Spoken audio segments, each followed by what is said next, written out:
Hello, ladies and gentlemen, my name is Putty, and welcome to Mid-Atlantic Wrestling 2017. We are here for a brand new year, a brand new set of opportunities, a brand new slice of the action. It is going to be a huge year for Mid-Atlantic Wrestling, and it kicks off with a bang. We are at 100% backstage ratings because we just have so many people here. They're so happy, they're getting along, they're sharing road stories. It's amazing. It's fantastic. So I have some, kayfabe news, and by that I mean, it's not kayfabe in the game, but it's not really news, but, just run with it for the purpose of the series. I've decided to move MAW this year. For the last year, we've been we've been running a lot of shows in DC, and that's something that I had as a theme of the old series, but that's not actually something I'm hoping to do in this series. So for the next couple of years, we're actually going to be moving around the Mid-Atlantic a lot and going to a couple different cities. Tonight and for this entire year, we're probably going to be based in Baltimore. So that's what we're doing going forward. So let's take a look at the bracket for the Ripcord Invitational 12, shall we? It's very, very interesting. So top left, we have, of course, representing MAW, Sid Collier, one half of the Mid-Atlantic Regional Tag Team Champions, going to be taking on a man he has some bad blood with in Island Boy Apollo, who is of course representing FCW. A little down from that matchup, we have the Dread Pirate, the Canadian Destroyer, Hugh DeAsk from 4C up in Canada. Also from Canada, this is our outside of the territories participant this year. We have been sent generously by North of the Border Pro Wrestling. Legendary technician, 41-year-old Harrison Hash is going to be here tonight. Big name in this tournament. From Coastal Zone Championship Wrestling, Fro Shore, hot, young, energetic brawler that not a lot of people have probably heard of. And from New York, we have one half of the World Tag Team Champions, Deadly, Dean Waldorf, master of the submissions.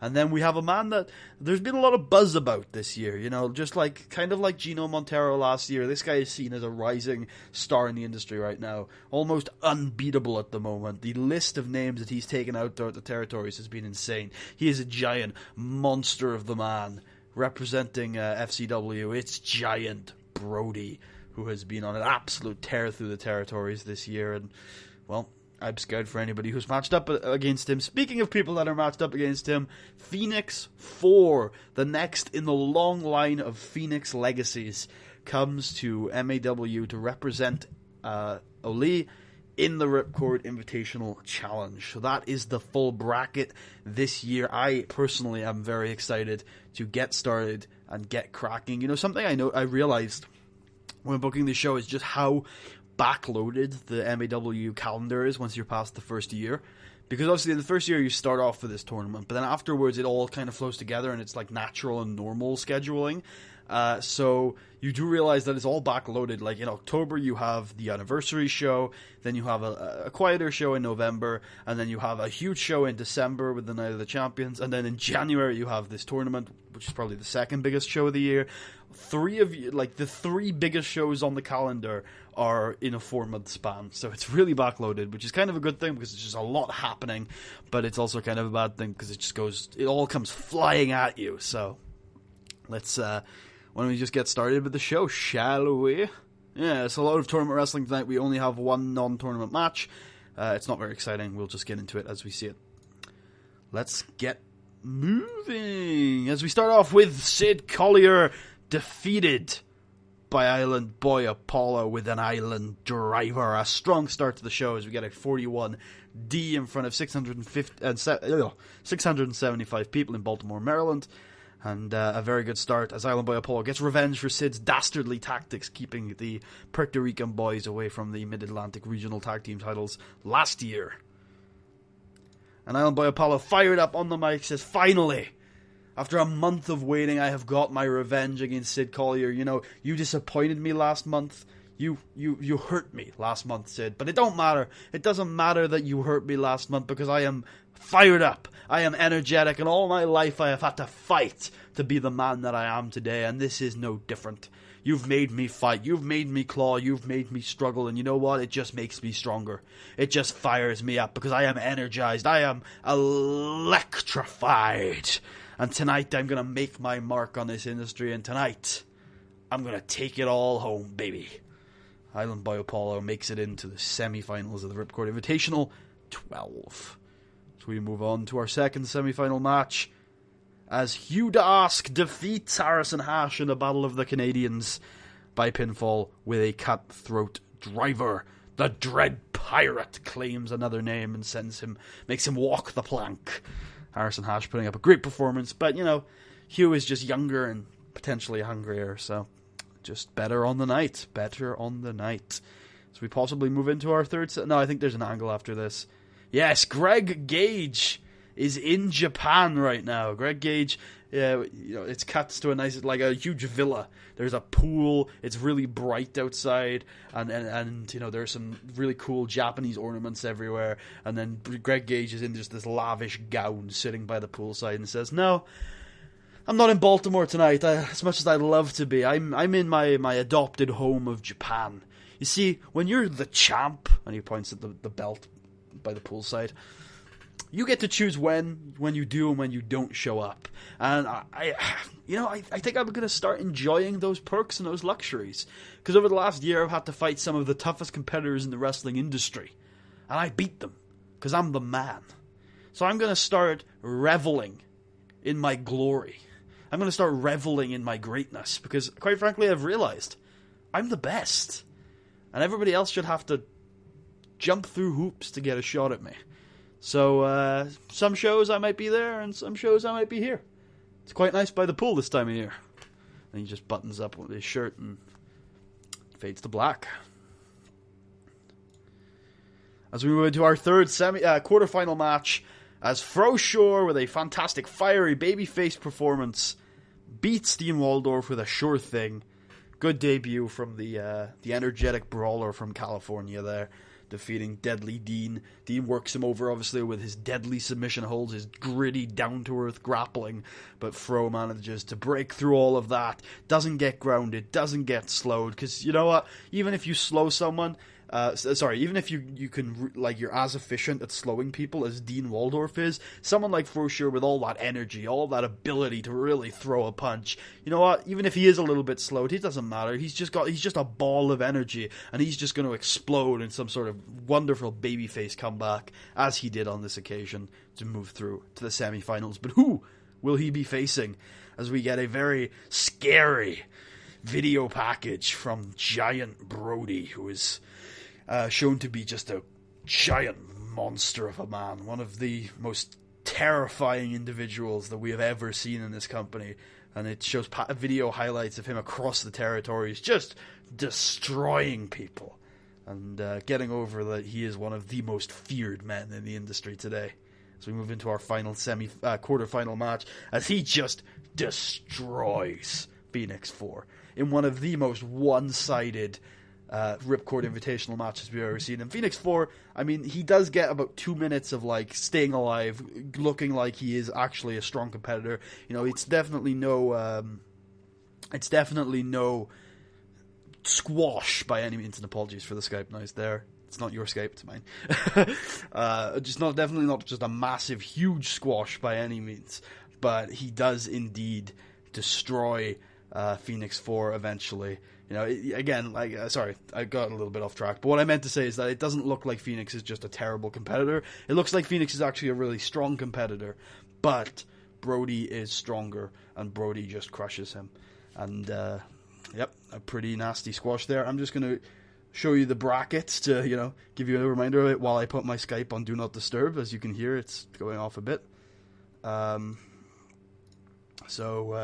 Yep, just fix that for you. So that's a good thing of having the bracket. On other shows, I would have been screwed. But luckily, I have the bracket. So I'm like, yeah, there you go. You can see the bracket. You can see who's facing who in the semifinals. And then I could turn my Skype on Do Not Disturb. So yes, it's going to be Giant Brody taking on Froshore in the second semifinal. And in the first semifinal, it is going to be Island Boy Apollo taking on Hugh DeAsk, the Dread Pirate. As Bossman Berryfield meets Harrison Hash backstage, and he says, "Harrison, that was a fantastic performance, and we are honored to have you here in MAW. Now, I get that you didn't win tonight, And I get that in a lot of people's eyes that means you're nowhere on the totem pole in MAW. But, I don't like to put my personal biases here in MAW. But on this one occasion, I think I'll make an exception. Because I think an excellent, fast-paced Canadian grappler like you versus our champion, our man, Greg Gage, would be a dream match. So, next month at the Wrestling Classic, I think we should put on a match that will be a classic. That'll be a dream match for so many people. It'll be non-title because I think it would be unfair otherwise. But I think if you will accept, next month, I want to make Harrison Hash versus Greg Gage the main event. And Harrison says, yeah, it's a wonderful opportunity, and I am more than happy to show up next month and take that dream match. And we can book it in for next month, the Wrestling Classic, the main event, non-title, Greg Gage taking on Harrison Hash. Is it a dream? Is it your dream match? Probably not. Is it one of your dream matches? Let me know in the comments. Yeah. As we move on to George Woolf is backstage. There's a video package of him reacting to the news that Harrison Hash is going to get a match with Greg Gage, and he's pissed. He's just pacing back and forth. He's like, Greg Gage and Harrison Hash next month at the Wrestling Classic before I get my title shot that has been duly owed to me? That is bullshit, and you know it, boss man. That is bullshit. No, I'm not having this. I'm not taking this anymore. And he just stops for a second. And Papa Dan walks by. Hey, George. I'm Papa Dan. And I think you're really tense. Let me just give you a shoulder rub. And he starts rubbing George's, shoulders. And George's like, the fuck is going on here? And then he clears his head a second. He relaxes. He's like, you know what? Yeah, I should stop getting so mad about this. I should look on the bright side. I should look at the opportunity. Because 2016 was a good year for me, but it wasn't the best. 2017 is going to be the year of George Woolf. And it's time to settle some old scores. It's time to destroy some old enemies. So, while I'm waiting for you to give me my title shot, I think I'm going to destroy the Architect. And we move into our first semi-final match as Island Boy Apollo, with his energetic style, manages to defeat the Dread Pirate. A big victory for Island Boy Apollo, the only man, Hugh to ask, who is making 2 straight tournament appearances. Hugh to ask is the only repeat entrant from last year. And Island Boy Apollo beats him in almost 16 minutes with an Island Driver. Island Boy Apollo is in the finals of his first Ripcord Invitational Challenge. But who will be joining him? As Giant Brody, Fro puts up even more of a fight. He gets 1 or 2 punches in. He gets a few good shots in. Maybe Giant Brody stutters. Maybe Fro gets a nice uppercut in, and if Giant Brody stutters on the ropes, he's like, And then the tide turns. Big boot, choke slam. Giant Brody's in the finals. Can he be stopped? Can anyone stop this monster? As we move into our cooldown match, as DeMarcus and Gray are defeated by the Frat Pack, Hal Harvard and Jonah Pilgrim. Maybe this has lasting consequences for the tag team division. As the Frat Pack do indeed get on the mic, specifically Hal Harvard, he says, I've looked through the MAW finances. I've had big access to all of the books. And while they are messy, and while they are a little difficult to understand how they're surviving, they all check out from a legal perspective. I'm sure you've all been waiting to know that. I'm glad to have kept you up to date on the financial situation of MAW. That was my main objective last year. And now I'm very happy. I'm very happy to have learned that, and I'm very happy to move on to bigger and better things. And he looks at Jonah and he says, it's time for us to get back on track. Because now that I know that MAW is financially sound, it's time to win the tag team titles. And tonight was the start of that. We're on the road to redemption. And Island Boy Apollo comes out for the main event, and he says, I've been told all my life that I can't do something. Every time I wanted to achieve a goal, I had too many people telling me you can't do it. Every single time I've believed, and every single time I've done it. I've had so many people over the last couple of weeks talk to me about Giant Brody and said he's unbeatable. That you can't beat him. And I just look at that as a challenge, because I am one of the most electrifying wrestlers in the history of the territories, and I am willing to bet on myself, because every single time I've done it before, it has turned out right okay. So even if I come up short tonight, I will have tried my best, and you know what? Mountains are there to be climbed, and monsters are there to be slain. And tonight, I'm going to slay a monster. And immediately afterwards, Giant Brody comes out. Everyone just screams in the crowd. He's like coming out through the crowd, Shield style, but the crowd is just running away from him. He takes a kid's sign, he just like rips it up. He's just trying to like scare the kids as much as possible. I mean, he has had the most dominating Ripcord Invitational Challenge performance ever. Can he cap it with a debut victory? No, because Island Boy Apollo defeats Giant Brody in 15 minutes and 56 seconds by pinfall with an Island Driver. A massive upset in Baltimore, Maryland tonight. Island Boy Apollo was one of the biggest victories of his career, winning the Ripcord Invitational Challenge title. A debut win for Island Boy Apollo. You know, he is a huge rising star in this business, and beating Giant Brody is a massive feather in his cap. So big congratulations to the Island Boy as he gets presented with the trophy after the match, and he gets on the mic and he says, "This is a great day." You know, I've bet on myself a lot in my career, and it's usually panned out, but never this big. I talk a big game, but sometimes I have my doubts. And you know what? That win is huge. So many people thought it couldn't be done. So many people would bet against me. I know that. I understand that. But tonight I proved to the world that I am a man to be bet on. I am a man to support. Because I'm going places, and I will work hard every single day in my life to make sure that I do. You're gonna be seeing a lot more of me. You can bet on that. And he lifts the trophy, and confetti rains from the sky, and the streamers stream across Island Boy Apollo. A fantastic debut tournament for him. And I hope you guys enjoyed this Ripcord Invitational Challenge. I really enjoyed it, actually. I don't know how, but both these Ripcord Invitational challenges have turned out way better than I expected. They've both really invigorated my passion for this series so far. I hope they've done the same for you. And I do hope you enjoyed the episode. If you did, please leave a thumbs up. Check out the rest of the series. Subscribe if you haven't already. And if you liked the episode a lot and are feeling especially generous, there's a link to my Patreon in the description. Next time, we have the main event. It's Greg versus Harrison Hash. Big dream match, ?